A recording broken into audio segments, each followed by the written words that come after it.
Bienvenidos a este encuentro de escritores y editores que la Biblioteca Luis Ángel Arango viene haciendo desde hace varios años. Esta es su séptima versión.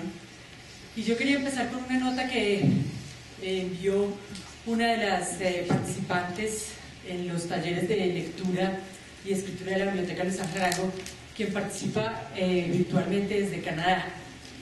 Y nos decía: no suelo leer en la mañana, es una tentación que me aparta de la disciplina cotidiana, pero no pude separarme de los ejércitos hasta no ver lo que le deparaba el destino a Ismael. Así inicia su comentario Margarita Sofía Noguera, quien ha seguido con nosotros en los clubes de lectura el trabajo con Evelio, el trabajo que hemos hecho durante el último mes leyendo Evelio Rosero. Y quería empezar con esto porque en particular el encuentro de escritores y editores, además de darle la bienvenida a todas estas personas que han aceptado gentilmente venir a saludarnos, queríamos que fuera un homenaje a Evelio Rosero, a su obra, y con él, con todos los clubes estamos leyendo. Agradecemos por supuesto a Evelio, a sus editores, a Beatriz de Maura, que nos hace el honor de venir a acompañarnos. Beatriz de Maura, como ustedes saben, es la editora de Los Ejércitos Tusquets, es un símbolo del mundo editorial en español, ha estado al frente de Tusquets por muchísimos años y es la responsable de la imagen independiente moderna de la editorial, a Beatriz se le adjudica, decía en estos días El País, ser la formadora de un canon literario e intelectual en el mundo de las letras hispanas. Es además la creadora del sello La Sonrisa Vertical, porque muchas personas tenemos un especial aprecio y que marcó la pauta literaria en la literatura erótica en español. Con nosotros está Sergio Dava, que la va a entrevistar. Sergio es un escritor y crítico de libros que se dedica, entre muchísimas otras cosas, a dirigir la revista El Librero, que tenemos ahora el gusto de tener en Colombia con nosotros. Después de eso tendremos el gusto de escuchar a Evelio, quien está con nosotros, y nos contará un poco acerca de su experiencia de escritor con los editores en particular. Es el día de hoy, mañana los esperamos de nuevo a las 3 de la tarde y voy a aprovechar para darle de una vez la bienvenida a Declan Spring, quien nos acompaña. Declan es el vicepresidente y editor de New Directions, una editorial de Nueva York fundada en 1936 y reconocida por sus publicaciones innovadoras y por incluir en su catálogo a escritores que con el correr de los años se convirtieron en verdaderos íconos: a Tennessee Williams, Ezra Pound, William Carlos Williams. New Directions ha sido la responsable de la edición de Rosero al inglés, y además de otros muchos escritores en lengua hispana como Enrique Vilamatas, Roberto Bolaños, Javier María, Federico García Lorca, César Aira, entre otros. Empezaremos mañana entonces con una conferencia. Nos acompaña Gabriel Quiroz, profesor de la Universidad de Antioquia. Nos acompañará mañana a las 3 de la tarde con una conferencia sobre los secretos de una buena traducción literaria. Gabriel Quiroz es traductor y profesor de la universidad. Y a las 4 de la tarde volveremos a tener a Beatriz y tendrán una conversación Beatriz y Declan sobre los retos de la edición y la traducción. Ahí nos estará acompañando Margarita Valencia, quien hará la moderación. Bueno, yo les agradezco muchísimo y los dejo con Sergio Dava y Beatriz de Maura. Muchas gracias. Muy buenas tardes. Muchísimas gracias por algunos haber salido del partido de Colombia y haber venido para aquí a acompañarnos. Es una dura competencia la que tenemos esta tarde, pero creo que la vamos a lograr. Vamos a luchar con ella, gracias a Beatriz de Maura, que nos acompaña hoy aquí. Quiero darle las gracias a Ángela, a toda la organización, porque me parece un extraordinario evento una maravilla de posibilidad de poder oír a editores, a traductores, a escritores hablar sobre el tema de la literatura, los libros y la relación con los lectores. Imagino que acá hay muchos lectores de Evelio y de muchos libros de Tusquets, así que será una extraordinaria experiencia poder compartir con todos esta visita y esta oportunidad. A mí me impresiona mucho y me he sentido un poco cohibido porque Beatriz es sin duda una figura que yo creo que sobrepasa el tema de la lengua en castellana. Creo que tiene que ver ya con el mundo editorial contemporáneo, es una de las grandes editoras del mundo y a lo largo de 40 años ha construido un sello de una coherencia, además de una búsqueda por defender valores importantes para la humanidad, que creo que son todos temas que de alguna manera, por lo menos a mí, me generaban cierta... me cohibían un poco porque es alguien a quien admiro muchísimo y considero que ha hecho una labor extraordinaria. En el tema de los libros me impresiona mucho porque siempre pienso en que desde que una persona tiene una idea para escribir un libro hasta que esa idea llega a un libro, hay toda una cadena de hechos y de aventuras y de dificultades y alegrías y placeres extraordinarios. Para quienes disfrutan esto es algo que no se termina nunca, porque se logra sacar un libro y ese libro le pasa algo con el público y es extraordinario, y ya de repente está trabajando con otro libro, con otro autor y con otro tema. Quiero comenzar preguntándole a Beatriz un poco que, digamos, si a lo largo de 40 años alguna vez ha sentido que esto se volvía, su trabajo, su oficio de editora se volvía repetitivo y la agotaba, o si por otro lado siente que todavía tiene ese entusiasmo con el que empezó en la sala de su casa hace 40 años con $1.200, que fue el dinero inicial con el que creó la editorial, a hacer esta maravilla de catálogo, que es también una forma de reunir lo mejor del pensamiento y de la aventura literaria en libros. Pues no, mira, a mí la verdad es que tú has pronunciado la palabra mágica para mí, que es el hecho de considerar mi actividad como un oficio. Generalmente los oficios son vocacionales. Quien ejerce un oficio generalmente es porque ama lo que hace. Y de hecho es lo que me pasó a mí desde ese principio un poco patético, pero que en aquel momento me pareció pues tan bueno como otro cualquiera. Hasta hoy no he dejado, creo, ningún momento, ningún instante, ningún segundo de amar mi oficio. Es imposible que se haga monótono, que uno se canse de él, porque si uno piensa dos segundos en el hecho de que cada libro es distinto el uno del otro, es imposible, y tiene una historia. Cada libro tiene su historia, tiene su proceso, tiene su vida, y detrás de este libro están los creadores de estos libros, y entonces no hay tampoco ningún escritor igual al otro.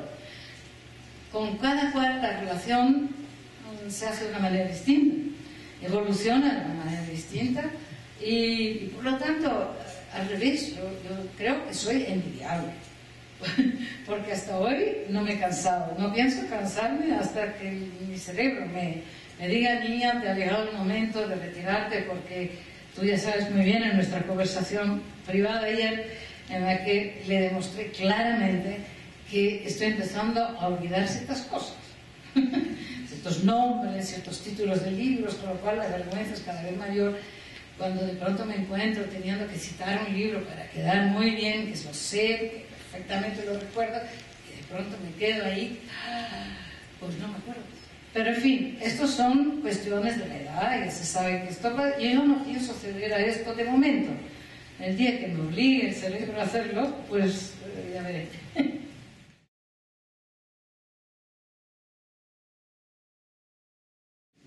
En la conversación de ayer creo que yo también me empecé a olvidar muchas cosas que ya se me pierden, así que eso yo creo que es un tema bastante general, pero cuando uno acumula mucha información.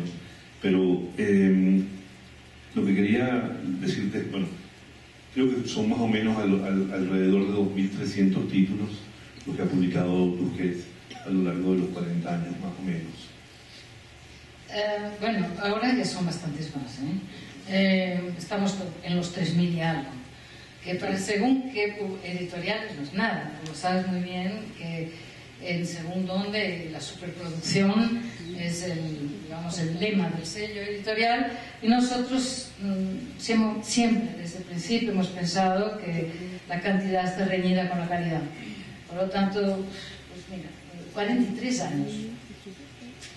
43 años, más de 3.000 títulos, 65 novedades por año. Según desde donde se mire puede resultar demasiado o muy poco, pero para el ámbito, yo diría, hispanoamericano, es una proeza haber logrado después de más de 40 años, además que no estamos hablando de títulos que son, como en muchos casos ocurren con editoriales, que uno olvida rápidamente. Allí está, entre esos más de 3.000 títulos, buena parte de las ideas, del pensamiento de los grandes autores contemporáneos que han dejado una huella en el mundo. Y yo lo que quería preguntarte ahora, Beatriz, es, porque tú tuviste una primera parte de tu vida que viajaste mucho, digamos, con tu familia por el tema de tu padre diplomático, y luego, bueno, estuviste siempre como rodeada de libros, pero el estar rodeada de libros no necesariamente le da a uno esa habilidad que tú tienes para leer y saber que ahí hay algo que es importante. Más allá de que se lea mucho o se lea poco, que ahí hay algo que es importante. Eso que define a un editor, ¿cómo te vino? ¿Cómo lo sentiste? ¿Cómo apareció? No lo sé. La verdad es que yo lo que quería ser era escritora. Y de hecho escribí una novela. Y no bien la hube publicado, pensé, tú no eres escritora, hija mía, olvídate de esto. Porque leí esa novela como editora y me di cuenta de que no tenía esto que hace falta para ser cualquier creador, que es tener el don. Y esto es innato. Yo no creo que uno se convierta en editor a fuerza de darle mucho a la pluma, ¿no? Bueno, a la pluma antes y ahora al ordenador. Y no creo, por mucho esfuerzo que haya y no haya talento detrás, es difícil. Entonces yo creo que lo mío fue una convivencia desde muy pequeña. Gracias a mi padre, que tenía una biblioteca. Mi padre, ya lo dijiste, era diplomático, y cambiaba de lugar cada un año y medio. Yo era como una maleta más, y bueno, cambiaba de lengua, de colegio, de amigos, en fin, de culturas, de todo, y nunca tuve un lugar fijo, no tuve raíces. Nunca pude tener un lugar donde arraigar, ni siquiera también, incluso idiomáticamente, porque yo de origen soy brasileña, y la lengua en la cual pensé desde el principio fue el español, porque desperté a la vida en Quito, Ecuador. Por lo tanto, incluso en este sentido, el no tener una lengua propia desde el primer momento, quizás no me conducía hacia un sueño que era convertirme en escritora. Pero sí, eso sí, sabía muy bien que no todos los libros son iguales, y por lo tanto hay libros que me gustaban más y me gustaban menos, y siempre me preguntaba por qué me gustaba un libro. Nunca pensé por qué no me gustaba, pero sí siempre pensé por qué me gusta este libro. ¿Por qué? ¿Qué es lo que tiene que a mí me afecta, que a mí me llega, que a mí me forma, que a mí me hace disfrutar? Y entonces, y esto desde muy pequeña, quizás, vuelvo al principio de lo que estaba diciendo, quizás porque mi padre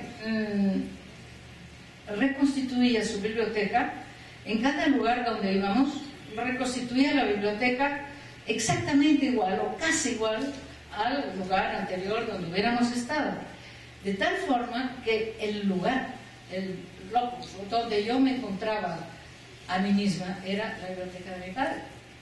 Y en esa biblioteca mi padre leyendo. Entonces, claro, esto puede ser bonito decirlo, pero es una verdad como un templo para mí.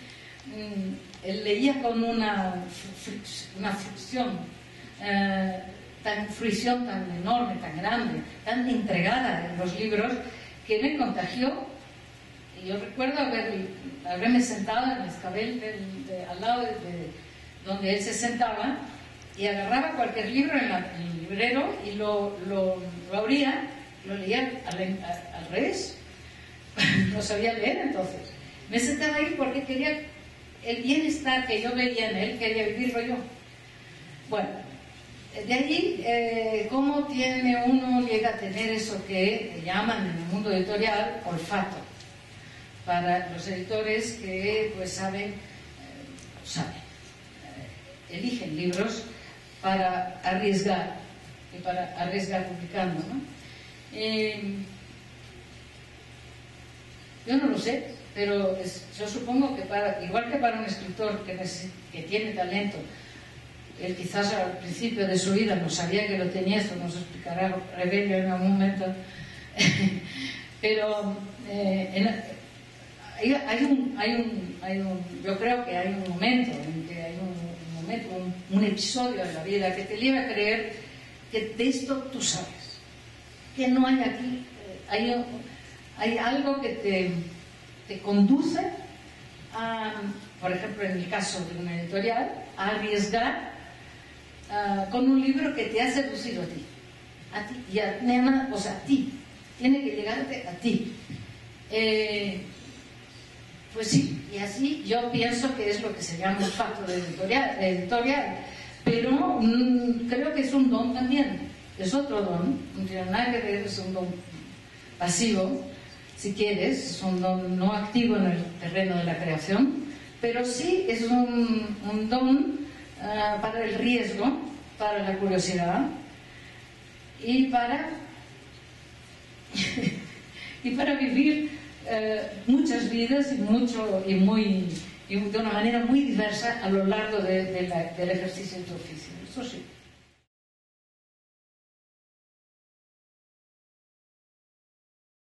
Hace tiempo descubrí a un personaje que hay en Argentina que me pareció que era como la metáfora del editor, que es una mujer que tiene un olfato muy particular y escoge el té que toma buena parte del mundo.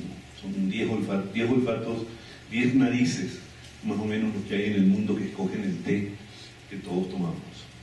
Y la manera como ella descubrió esto, una señora china en Nueva York, ella entró a la casa de té, mezcló varios blends de té, los puso en agua caliente y varias personas que estaban ahí preguntaron cuál era el blend que ella había hecho.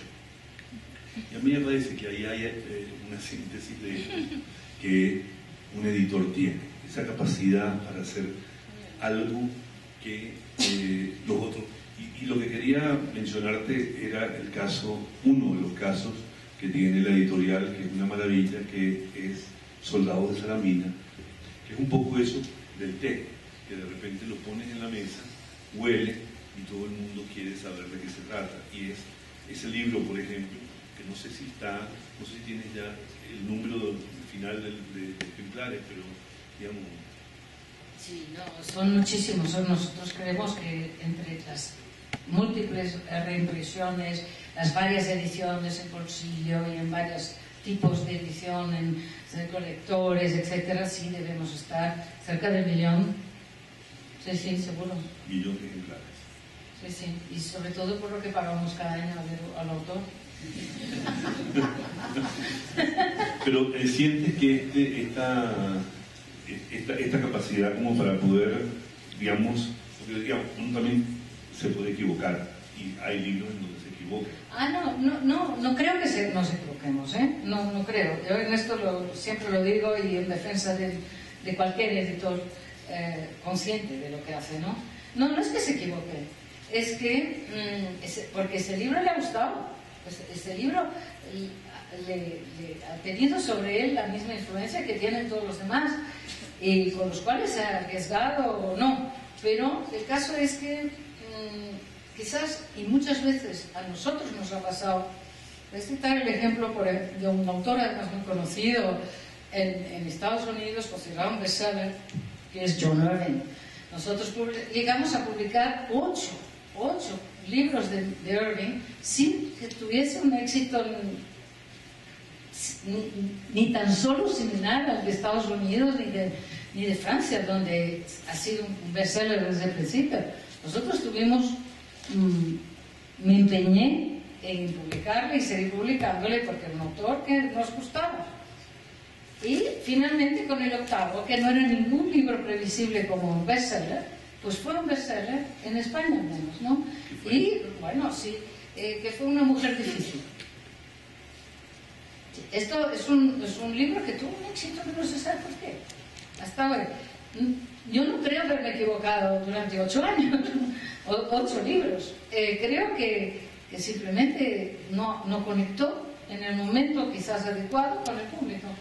Los lectores eligen lo que leen, eligen, saben muy bien, y entonces nos dirigimos a aquellos lectores que quieran leer o que quieran compartir con nosotros ese gusto. No tienen por qué hacerlo cada vez, ni muchísimo menos. Vaya, sería, bueno, sería demasiado pedir y además un poco imposible, ¿no? Otro aspecto de este mundo editorial que creo que es también fascinante es la relación con los autores. Hay varios editores que han escrito libros donde relatan, digamos, sus experiencias de relación con muchos autores, donde han sido experiencias a veces divertidas, graciosas, otras muy difíciles. Incluso en el pasado creo que hubo algún autor que queríamos fusilar a un editor.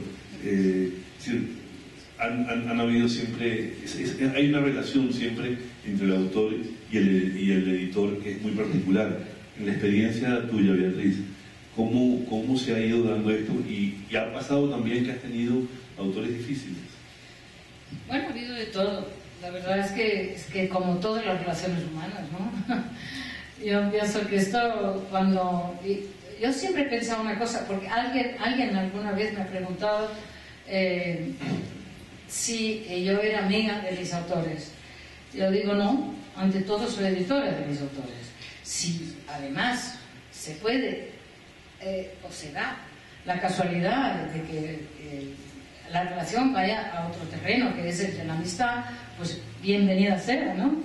Ahora bien, no es obligatorio ser amigo de los autores. Yo creo que ante todo hay que ser editora de los autores.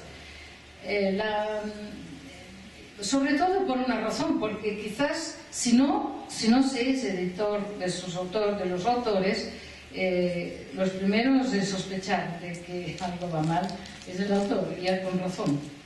Por lo tanto, al menos he hecho el ejercicio, he intentado ejercer sobre todo de editor. Mal, bien, peor, mejor, esto ya la vida lo dice y la historia de la editorial lo dice. Ahora bien, la relación con el autor y sobre todo el autor con el editor es la que habría que preguntarle. Bello, es que estoy aquí un poco cohibida porque está un autor muy importante nuestro aquí y entonces pues no lo sé. De hecho a Bello le conocí muy poco, le conozco todavía muy poco, y tuve la ocasión ayer de charlar muchas horas con él, cosa que no había ocurrido nunca. Para mí esto ha sido enriquecer el conocimiento suyo de algo que quizás haya intuido a través de la lectura de las novelas que he leído suyas. Siempre el editor que lee el libro y no conoce el autor se pregunta quién habrá detrás de esto, porque a veces no responde a la expectativa que el libro te crea, ¿no? A veces me he encontrado con gente muy, ¿cómo te diría yo? Bueno, el tipo de persona que, por ejemplo, a mí no me gusta, que son fanfarrones, personas que se las dan no sé, de grandes escritores y que están siempre pendientes de ver cuándo se les hace una foto o una entrevista. Y en cambio me he encontrado con autores que todo lo contrario, ¿no? Que son personas bastante poco dadas a esta especie de exhibición permanente. Por lo tanto, la relación ya de entrada, la profesional, ya es distinta, ¿no? Según cómo hay que situarse de un lado para otro. Pero esto pasa, yo creo que como todas las relaciones humanas. Yo no sé ustedes, pero yo cuando conozco a alguien nuevo intento saber lo máximo posible de ella, y a veces ni eso. Se da una especie de comunicación inmediata que viene dada por una conversación, por un gesto, por la manera en que uno se ríe, por ejemplo. Es muy difícil reírse junto con alguien. Parece fácil porque uno siempre puede esbozar una sonrisa, pero reír de verdad es muy difícil. Yo reírme con alguien siempre me acerca a esa persona, también me acerca con esa persona saber que conoce una cosa o la otra que yo también comparto y que la disfruta. Esto es igual con los autores, ¿no? En ese nivel que tú dices de llegar a ser amigos. Y por eso te digo que lo principal es ser primero profesionalmente su editora y después ya viene la amistad y esto ya es otro mundo.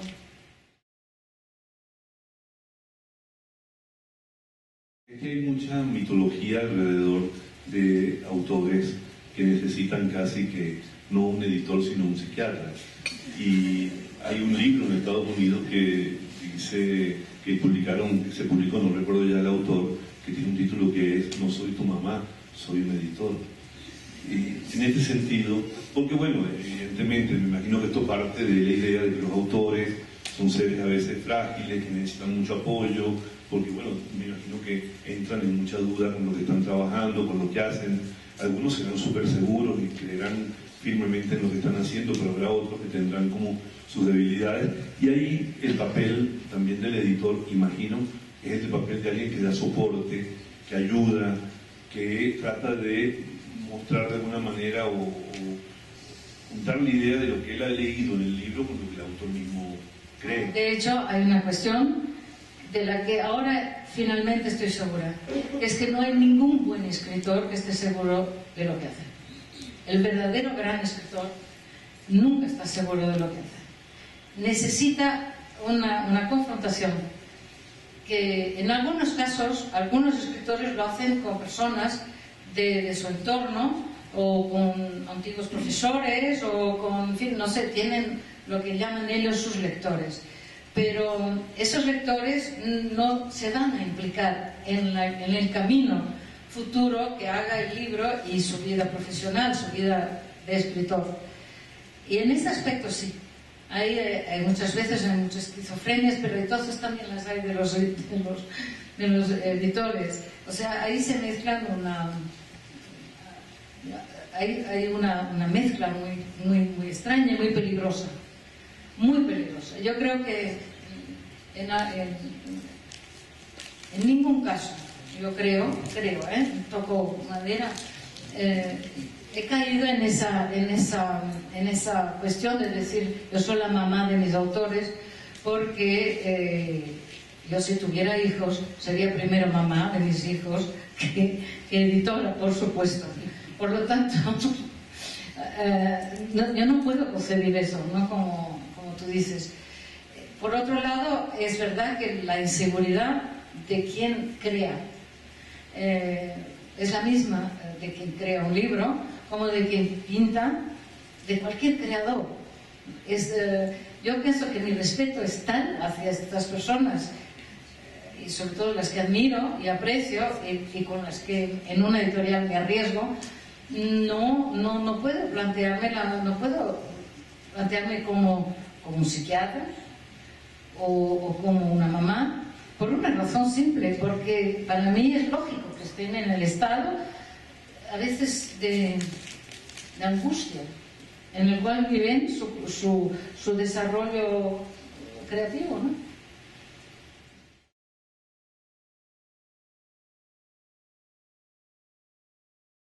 Excelente, y me parece extraordinaria que en una experiencia como la tuya, Beatriz, no hayas tenido por suerte, esa situación. A veces se dará, me imagino, otras veces no, pero en todo caso está por allí y es siempre un tema con los editores y con los autores en esas relaciones, porque de alguna manera también se está trabajando sobre una materia que es el arte, que es la creación, y es muy difícil convertir eso en una cajita que entra o sale, que se establece de una manera única, cada quien lo hace de una manera, y yo creo que eso también hace que este oficio sea tan particular y tan especial. Sí, porque no hay rutina, no es una producción en serie. Claro. Estamos hablando de que cada uno de los libros que salen de una editorial es distinto al otro.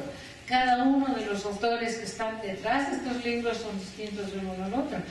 Por lo tanto, no, es imposible, ya es de por sí imposible, que se dé o se cree una rutina de trabajo, una rutina de concepción del oficio que uno tiene. Es otra historia, ¿no? No sé, es otra concepción incluso del mundo. Hay que ser muy curioso, como yo tengo un carácter, yo soy muy curioso, me meto quizás donde no me meten, a veces donde no me llaman, pero por eso, porque mi profesión, mi oficio me ha llevado o a la inversa, o mi tendencia hacia la curiosidad me ha llevado a ejercer este oficio. Porque también hay allí algo de conocimiento permanente del mundo, ¿no? A través de la visión de otros. Y lo necesito.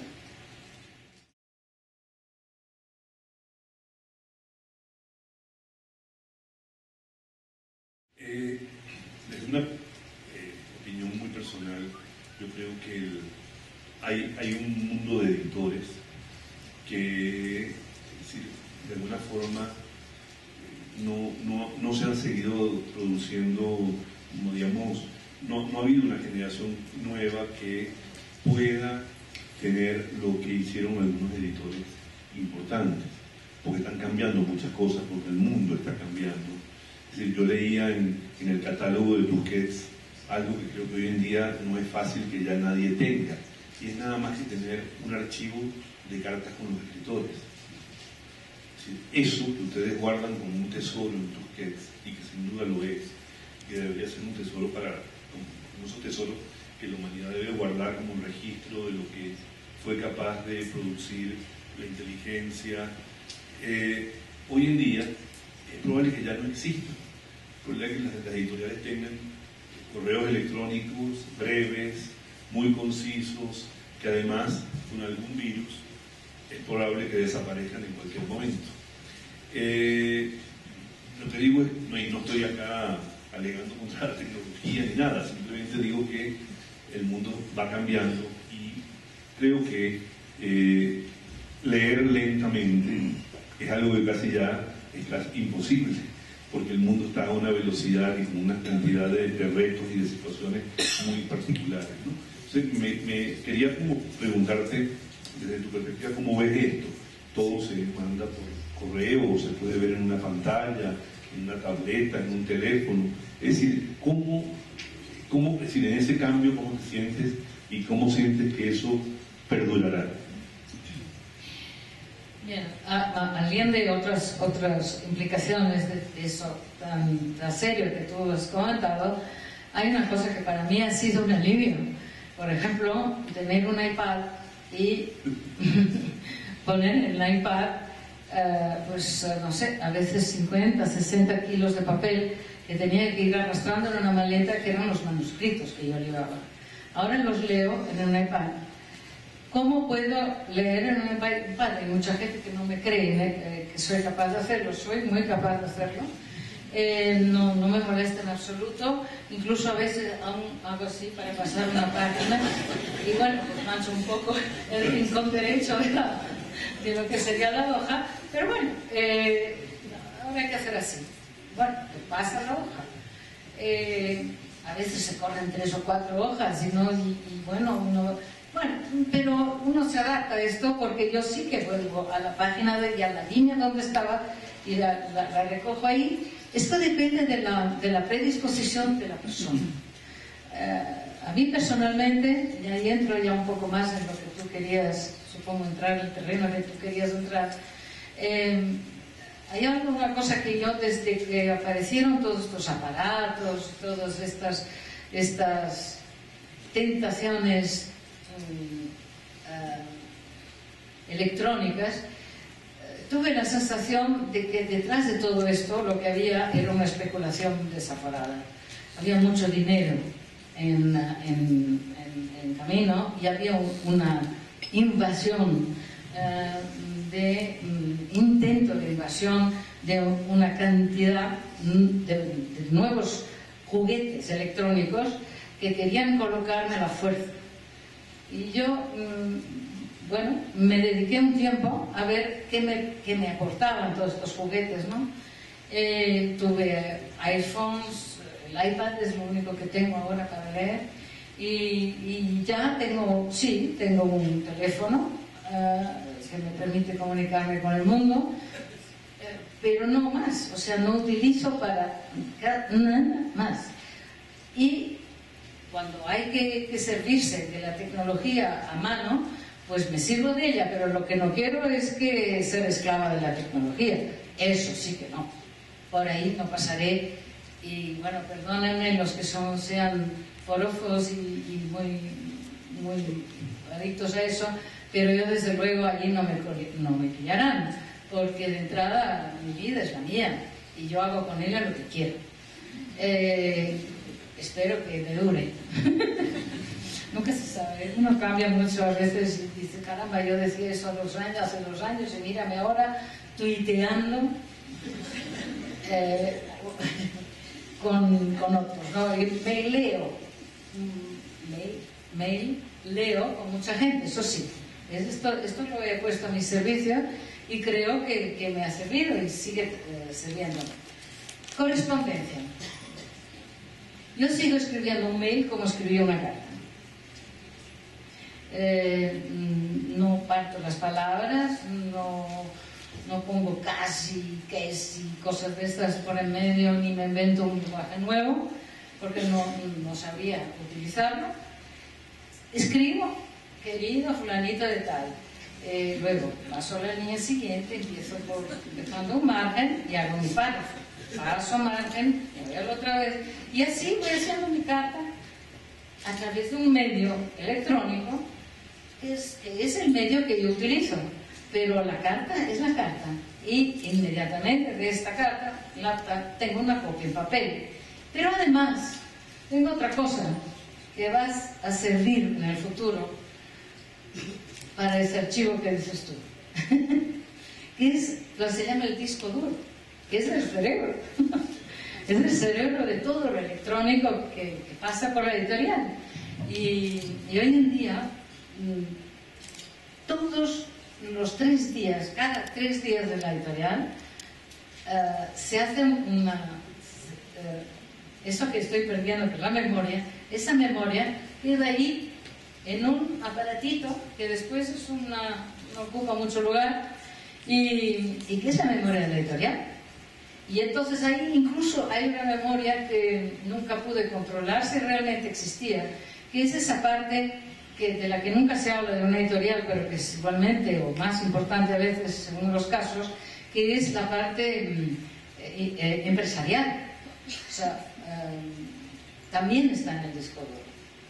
Sé que ahora eso existe. Antes, no sé, todos los contables y contables que han pasado por la editorial, yo no sé muy bien qué han hecho con él, pero es una lástima, porque también forma parte de la historia de la editorial. Es fundamental. Siempre me ha parecido muy curioso, por ejemplo, mirando las correspondencias con autores, la cantidad de intercambio de cartas, por ejemplo, que se refieren al libro, cartas o mails, que se refieren a la edición del libro, y cuántas se refieren a la parte económica. Pues yo diría que es más o menos igual, cuando no más. Y tiene razón, porque de eso viven. Y por eso ya mi rabia, mi indignación, mi rebeldía en contra de la piratería electrónica.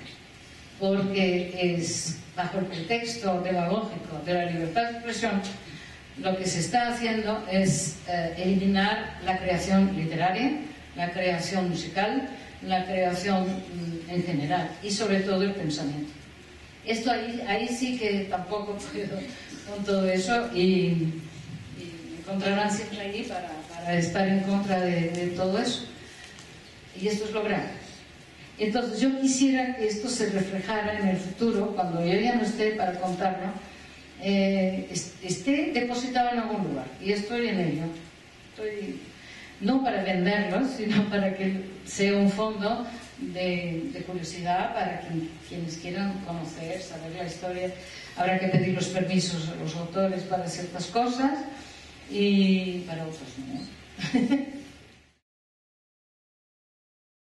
De alguna manera creo que esa memoria que está allí, la real en los papeles y la virtual en estos discos duros donde se están guardando, forman parte de un patrimonio de la humanidad que es de todos, y que de alguna manera perfectamente comparto que tanto una carta planteando como la oposición o no a una corrección que se está haciendo o a un X decisión sobre un manuscrito, como todo lo relativo al tema financiero de un autor, de alguna manera hablan también de la literatura. No. Por supuesto, y además tienen un lugar importante, muy importante. Porque, por ejemplo, vamos a ver, ¿cómo se valora un poema? En dinero. Es tremendo esto. Sí. Si tú te lo piensas 2 segundos y empiezas a desvariar un poco, porque le puede haber costado un poema un montón de tiempo y una gran dedicación, una gran entrega. Entonces, ¿cómo se valora una obra de arte? Bueno, en pintura no se ha dado valor económico a tantos cuadros que hoy en día se pagan fortunas por tenerlo, ¿no? ¿Cuántos pintores murieron pobres, paupérrimos, desesperados incluso? ¿Y cuántos escritores? Esta es la cuestión. Ahí está el problema. No es fácil. Por ejemplo, nosotros como editores tenemos una manera de medir las cosas, que es pensar qué tirada vamos a hacer de un libro. Pero esa tirada está en función de los posibles lectores, porque tampoco lo sabemos de antemano cuánta gente va a comprar ese libro, si va a gustar a una mínima, digamos, si hacemos 3.000 ejemplares o 4.000, si va a gustar a la mitad de los 4.000, 2.000 ya cubrimos los gastos, por ejemplo. Todavía ni el autor ni el editor ganan. Ahí está, es un equilibrio muy rarito y muy difícil de hacer, y por eso digo, siempre apelo al riesgo que uno corre. El autor, el riesgo es total, porque está arriesgando su ser.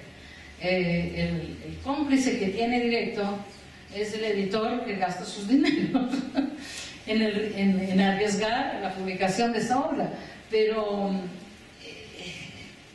está trabajando sobre una materia muy delicada, muy delicada.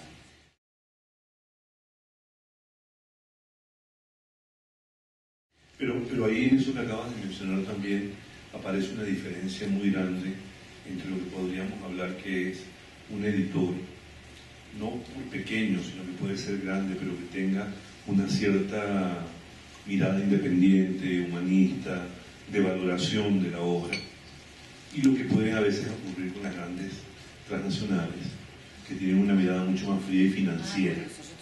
Y ahí es donde aparece, por ejemplo, porque es que acabas de mencionar un caso, la decisión cuando un libro nos vendió la mitad, ninguno de los dos ha ganado todavía, pero los dos están convencidos de que están haciendo un trabajo cultural que es importante.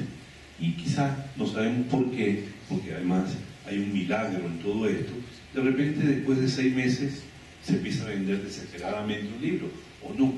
Pero si una empresa de las grandes pone como límite que después de 8 meses de estar en un depósito cargando costos de X, hay que saldarlo, ahí cambia todo, porque eso ya es otra cosa. Bueno, pero eso es otro mundo. Quiero decir que eso, aquellos editores que empiezan su itinerario editorial, lo basan sobre el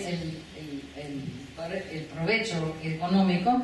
Estos editores ya de antemano están planteando un tipo de publicación, un tipo de manera de edición, ya de antemano, ¿no? En cambio, cuando un editor se plantea una labor cultural por gusto, por placer, por vicio, vete a saber, es que todo eso también es muy ambiguo. Es otro planteamiento, es que de entrada ya está planteando su negocio, porque hablemos de algo serio que es el negocio, de otra manera. No está predestinado de entrada a hacerse rico. No, es otro planteamiento. Yo tengo ese capital, me lo voy a jugar para hacer los libros que me gustan. Y naturalmente no soy tonta y no voy a intentar perder. Ahí estamos todos, vamos a intentar ganar algo, no solo para que el autor también participe y sobre todo participe, ante todo participe de esto, sino que además podamos seguir haciendo más libros.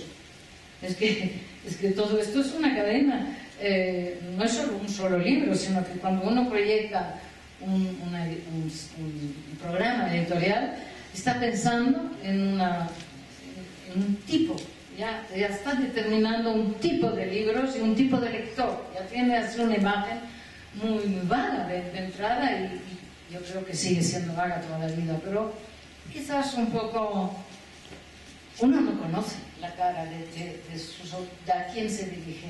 Yo me gusta mucho ir a la Feria de Madrid, de la Feria del Libro de Madrid, que dura casi 3 semanas, 3 domingos en todo caso, 3 fines de semana, y me pongo en el stand nuestro. Y allí veo la cara, finalmente la cara de quien va con una listita y que pide, por ejemplo, libros que has publicado hace 30 años. Ay, pues se te parte el corazón. Dices, Dios mío, esto está todavía por allí, hay alguien que sabe que eso existe. Ahí es donde uno cree realmente en lo que hacen. Yo creo que con el tiempo he ido creyendo incluso que he hecho una labor literaria. Porque es esto, si hay gente que todavía, o cuando aparece un libro encima de tu mesa que está en la 10ª edición y su primera edición se remonta a esto, a muchos años, ¿no? Hay un libro de García Márquez, a quien conocí antes de que fuera García Márquez, se llamaba Gabo entonces. Y era un chico colombiano que llegó a Barcelona y que decía que era escritor. Y así lo conocimos, era un chico simpaticísimo, que no tenía una peseta, mal vivía y ya tenía esposa e hijos y realmente tenía una vida muy dura, pero era de una simpatía fuera de lo común y este escritor a quien pues todos un poco colaborábamos para invitarle a los sitios, para que conociera gente, para que encontrara quizás también algún lugar para trabajar y sacar algún dinero. Él decía que también era periodista. Y en una conversación con él me dijo que había hecho un reportaje sobre un náufrago. Y entonces, hablando, él me contó la historia del náufrago. Hacía exactamente 1 año y medio que Tusquets Editores en la sala de estar de mi casa existían. Y yo le oía, y además lo contaba muy bien, claro. Y él me contaba esa historia del náufrago. Yo estaba ahí bebiendo de las palabras que él contaba y dije, ¿y esto por qué no lo conviertes en un libro? Trae para acá el reportaje, todo el reportaje. Y bueno, tardó mucho en llegar ese reportaje porque él ya no tenía relación con el espectador, había roto. Luego esperó que un amigo suyo pues le mandara los recortes, En fin, la cuestión es que tardó muchísimo, tanto tardó que entre tanto Gabo se convirtió en García Márquez. Y 100 años de soledad empezó, bueno, este hombre que no tenía a veces para comer, pues se convirtió en un riquísimo. y entonces cuando recibió los recortes me dijo, oye, tú ahora vas a publicar esto porque yo soy famoso. Él lo cuenta en sus memorias, o sea que yo lo que estoy diciendo no me lo invento. Él mismo lo cuenta casi igual que yo. Y a mí me hace... Es divertido ver eso, ¿no? Que de pronto le dio la vuelta al asunto. Cuando yo le dije que me trajera ahora va y escribe un prólogo en contra de esos editores que explotan a sus autores porque ahora aprovechan que tiene éxito y publican eso.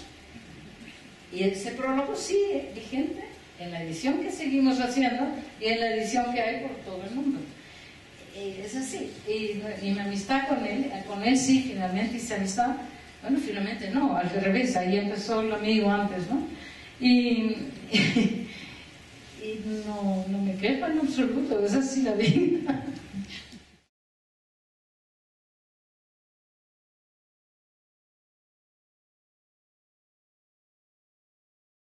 Ya tenemos que ir cerrando, Beatriz, para darle también un poquito de espacio al público para que haga preguntas. Pero quería hacerte una pregunta final para allá, y es, ¿qué es, digamos, más grave para el libro?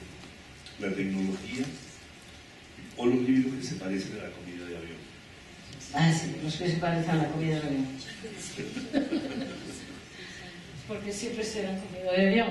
En cambio... La tecnología no. No, porque es esto, te digo, estoy leyendo libros notables. Ahora mismo estoy con un manuscrito que francamente me dará mucho gusto publicar y nos pone a En uno de sus textos, Beatriz menciona que ante la crisis grave o las diferentes crisis que atentan contra el libro, sobrevivirán los más cautos y los más sabios. Y creo que hoy hemos estado acá al frente de alguien muy cauta y muy sabia, y le agradecemos muchísimo que nos haya regalado esto aquí esta tarde.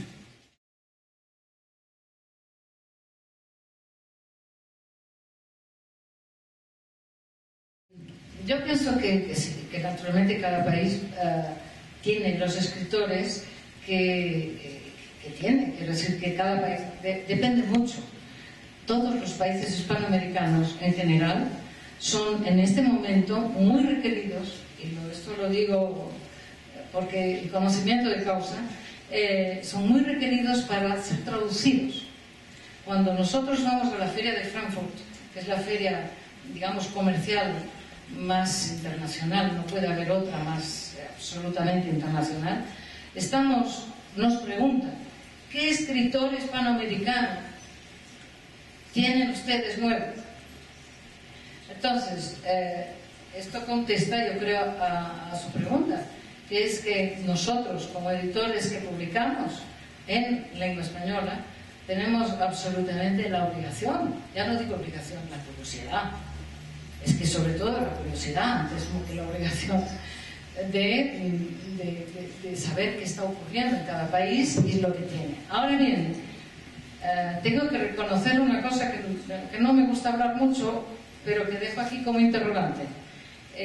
¿Por qué entre nuestros países, todos ellos, entre sí, se conocen tan poco sus respectivas literaturas? Esto es grave. Yo estoy un poco sorprendida, y sigo siendo, y sorprendido es una palabra dulce, suave, de cómo escritores, antes pensaba que eran los escritores españoles de España los que eran mal recibidos en Hispanoamérica y a la inversa, por una razón histórica. Pero lo que me asombra es que los escritores de cada país de Hispanoamérica sean desconocidos entre sí, que no haya curiosidad para conocer a los escritores del país vecino, tan vecino como puede ser un uruguayo y un argentino, o tan lejano como puede ser un argentino y un mexicano, igualmente lejanos de España. todos ellos. Por lo tanto, nosotros lo que sí medimos un poco el interés es a partir del interés que desde fuera, desde otros idiomas y otras culturas, muestran por las distintas culturas hispánicas. Esto sí es interesante.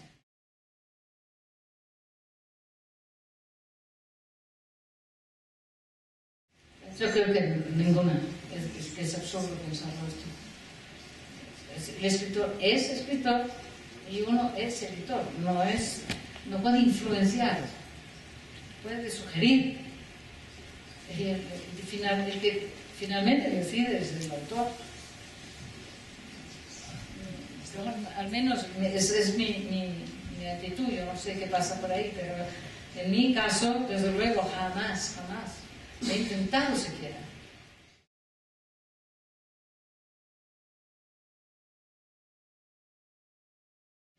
Esto se ha ido complicando con los años y la sugerencia es mandar el manuscrito.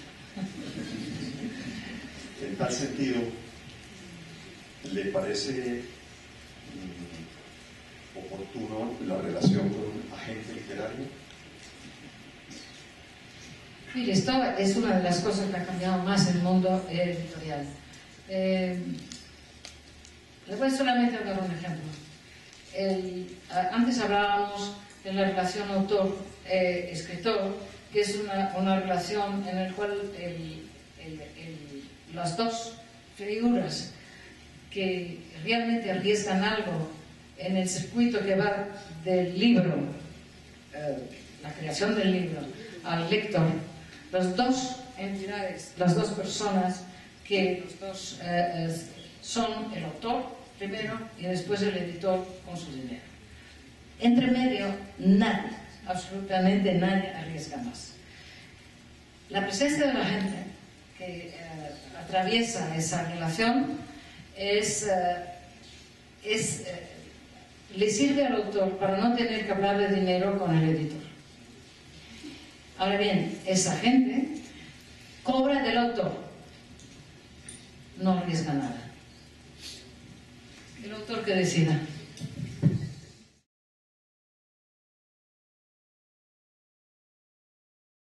El editor no modifica sin autorización del escritor el texto. Sí debe haber casos en que se sugiere el cambio del título de la obra, el hacer énfasis en un personaje de la obra que parece que no tiene la relevancia que debiera.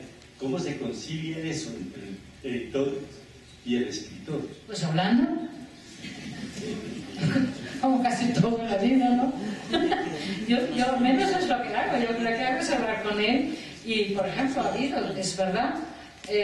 Por ejemplo, ¿puedo citar un ejemplo tuyo? Bueno, pues hay una novela próxima, que publicaremos el año próximo, que creo que salió aquí ya en Colombia, ¿no?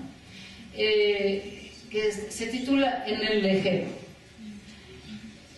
Yo, la primera vez que veo esto, veo el libro, la edición colombiana, y digo, ¿y qué quiere decir eso?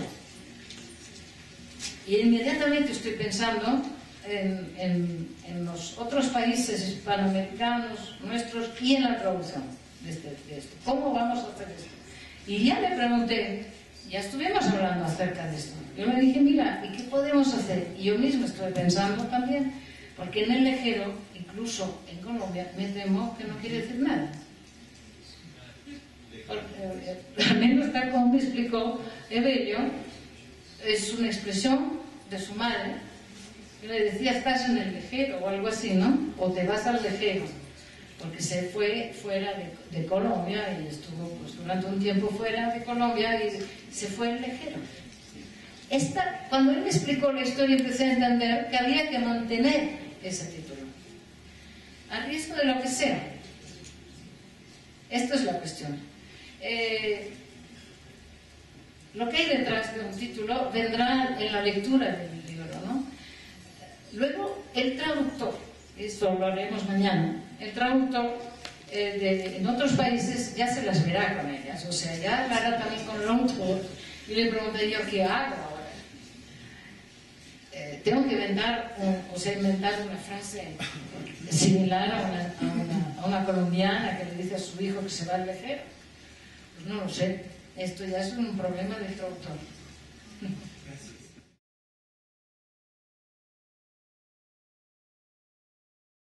Depende cuál sea. Siempre es importante que se hable de un libro, donde quiera que sea, incluso malo. Porque es evidente que a un editor y al autor le gustaría que fuera, digamos, positiva la crítica. Ya no digo una crítica mala, digo porque hay malas críticas que elogian un libro. Porque hay críticos que no saben hacer crítica literaria. Esto también los hay. No toda crítica es... yo prefiero hablar de una crítica favorable a hablar de una crítica mala. Porque puede haber una mala crítica favorable al libro y puede haber una buena crítica desfavorable al libro. Pero en todos los casos es útil que eso exista.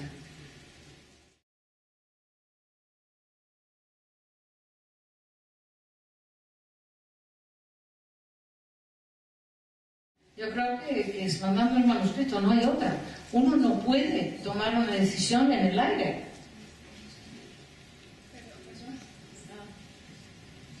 Sí, pero por ejemplo, ¿cómo es el primer contacto? O sea, ¿cómo puede...? Se manda. ¿Cómo puede ser? Se manda. Y hoy en día incluso se puede mandar sin gastar dinero. Antes había que hacer fotocopias. Hoy en día se puede mandar sin gastar dinero a través de un dedito, un email y un documento adjunto. Ahora bien, muchísimos de estos manuscritos que llegan a la editorial, y en nosotros, te voy a decir una cosa, este es el problema. En las editoriales, al menos en la nuestra, en estos años últimos, nos están llegando de 80 a 100 manuscritos mensuales.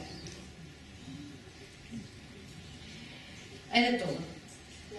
Ahora bien, hay que tener una lectura, y eso tenemos un comité de lectura que hace la primera lectura, porque nos hemos encontrado, desgraciadamente, con manuscritos. Los medios electrónicos han facilitado la puesta en página, el texto queda perfectamente, incluso hay algunos que han mandado el manuscrito ya puesto en página, como si fuera un libro de nuestra colección Andanzas, ya, o sea, que ya como si estuviera publicado. Y bueno, pues tú dices, ¿de dónde sale esta persona? Y uno empieza a leer ese texto. Y yo decía antes que para ser escritor hay que tener talento, es un don.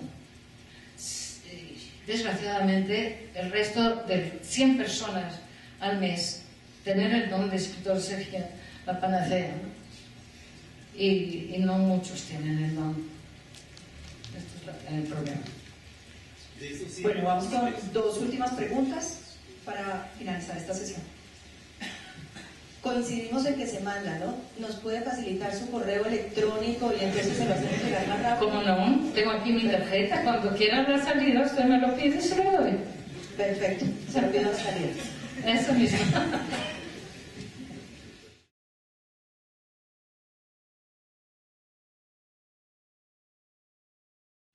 Antes estaba diciendo que es casi posible.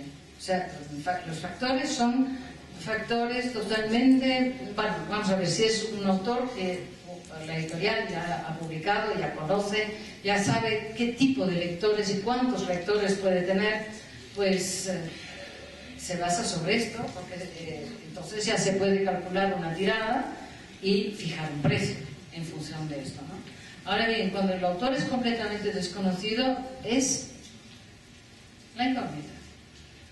De ahí el riesgo. Esto es la cuestión. No hay mucho más que esto, ¿eh? Estoy diciéndote exactamente lo que hay. Hay una sorpresa de vez en cuando, esta que tú citaste, de un caso de un autor que tú no podías ni imaginar que podía. Tú calculas leyendo el libro, el caso de... ¿Puedo extenderme un poquito más? Sí, claro. Solo un poquito. El caso que ha citado él, de Javier Cercas, y Soldado de Salamina. Cuando él escribió Soldado de Salamina, trajo el manuscrito a la editorial, lo leímos, el editor suyo directo fue Juan Cerezo, que es ahora la persona que colabora conmigo en la edición de libros españoles, de lengua española. Y los dos llegamos a la conclusión que venderíamos bastante poco, porque la memoria histórica en España entonces era algo inexistente. Nadie quería recordar la guerra civil. Esto había quedado enterrado en el momento de la transición y no se hablaba. No se hablaba. Y no solo, sino que podía resultar incómodo un libro como el suyo, ¿no? Y por lo tanto no sabíamos qué podía ocurrir con eso. Yo recuerdo que... Pero dijimos, mira, como era una magnífica historia y abordaba esa memoria histórica a través de... digamos, eran los nietos de la guerra civil los que estaban descubriendo los secretos que sus padres y abuelos habían ocultado en las familias, ¿no? Porque realmente una guerra fratricida como fue la civil en España genera un montón de convulsiones familiares que quedaron completamente en el silencio más profundo. Ese libro iba a tocar ese tema y nosotros dijimos, esto se venderá poco porque aquí nadie querrá ponerse. Pues ese libro tuvo un resultado como el que hablábamos antes, ¿no? Inesperado. Pero 3 meses después sacamos el libro, hicimos la promoción que hacemos normalmente, pero 3 meses después empezó un proceso de, bueno, el boca a boca. Los lectores fueron los que hicieron ese libro, porque las personas jóvenes, los que eran los nietos de la guerra civil, empezaron a mover los secretos de las familias y el secreto de las familias después de la guerra civil. Estas son las grandes gratificaciones que uno puede tener en la vida, sí. Estos y hay muchas más, ¿eh? Ya está.